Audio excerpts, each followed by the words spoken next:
lead a fruitful life. Don't be afraid, just do something and the process will guide you where it needs to be. You try and you fail. You try again and you fail.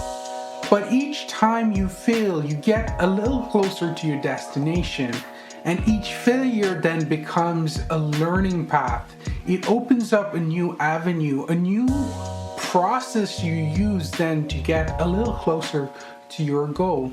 I went to fine arts and teachers told me to give up because I was crap. And basically, even if people tell you to give up, just don't give up. Even if it's tough, even if you've got to do jobs you don't like.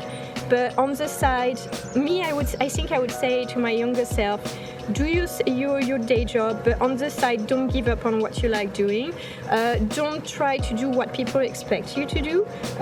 Do what you really want to do. I think the biggest problem that we face as creatives is that we fear to fail. And I don't think it's completely our fault in the sense that when we look at our schooling society, when we look at education, we're taught not to fail. I mean, if you do something wrong, you get an F and that's the end of your career. This is what we're being told. This is what we're inundated with day in and day out.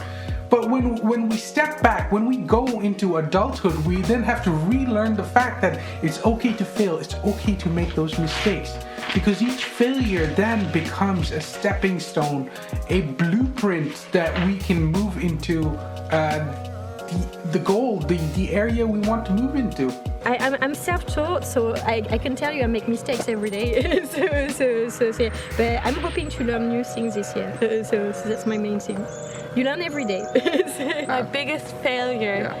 Well, I do think that you really need to test a lot of different materials and colors before you put in a really big order, and it might turn out in a way that you don't like it. But sometimes when you're creating, you're just so excited to see it, as a physical object you can hold. You're just like, put that order in. It might not turn out as nicely as you thought it would, so always check your colors. If you can, so they turn out nicely, because obviously with print and digital it does look different. So that would be a failure that I had a couple of times because I got overexcited. But yeah, otherwise just, do and print and see if you like it, and then maybe put in a big order afterwards. Creativity is so connected with our ability and our willingness to experiment, to play, and thus fail. Take 2 is ready to go, so hopefully this one turns out a little better. Because when we play and fail, then we open up new aspects of creativity, new aspects of doing things. This is how we invent things. Invention comes when maybe something's not working, you try something new, and then that opens up a new aspect. I think the first year I never printed anything I drew. I just had it on my iPad, on Instagram, as an illustration, and the first time I printed something out, I was like, oh my goodness, it exists in the world now. So that was really exciting, and I wish I would have done that a little bit sooner. But then again, the process, it is a slow process, so trust the process. Don't think that you need to have like a whole line of products straight away when you're starting. Do maybe one thing, do it really well, and then you can progressively move on to the next little project, different product, and it will turn out okay.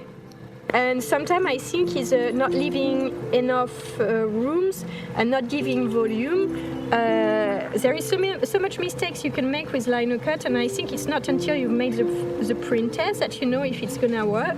So, for example, I made a basket print with Bad Cat recently, and when I printed it, it was horrible, and I had to bin the plate because it was not salvageable at all. So I have to remake it.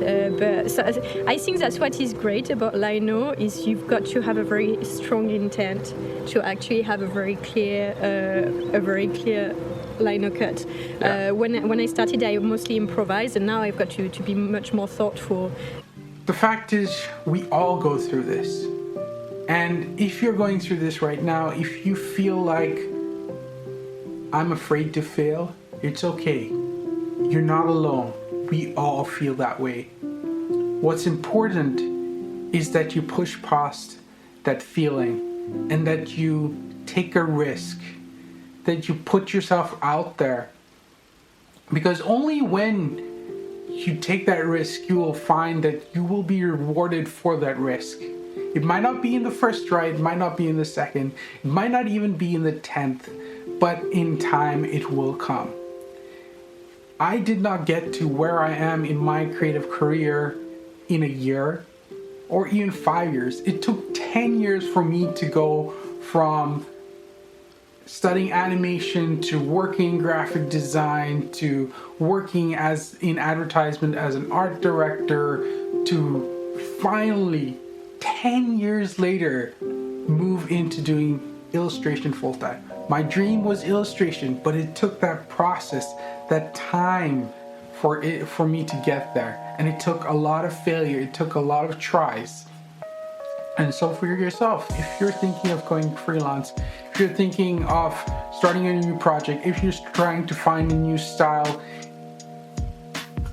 take that risk. Be willing to fail. I can promise you, in the long run, you'll get there. My name is Anna. I'm the creator and maker and brain behind Liebherr. So I'm Elisabeth Neveux, and I'm a French artist who has moved to Ireland. Don't be afraid to make mistakes. Be true, be you, stay fruitful. Thanks for